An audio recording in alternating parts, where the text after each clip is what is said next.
Why are candidates not finding your job posting? Hi, I'm Lori with AgHires.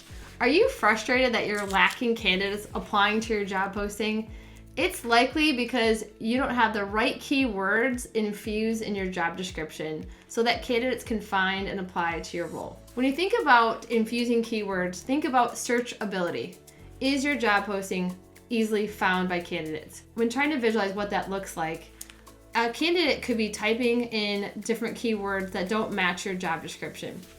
For example, a mechanic might be typing in diesel mechanic, or they're searching for agricultural mechanic, and your job posting has the word technician, and it doesn't say the word mechanic anywhere in there. That candidate might never find your job to apply to in the first place. So when thinking about searchability, add in those keywords.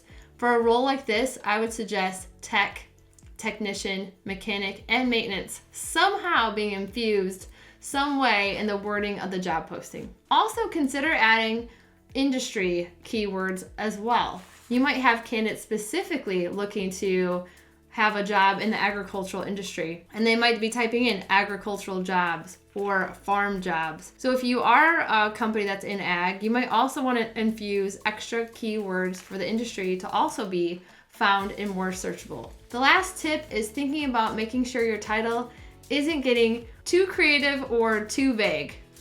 Again, you don't have much time as that candidate is scrolling through a lot of jobs that are available, and you want to make sure you're found and you're on top and they know in 2 seconds what your job is. So if you have a slightly different title than the market or what's commonly used in the market, you're going to want to think about maybe adjusting that for your job posting purposes. For more tips on job postings and attracting candidates, like and follow AgHires.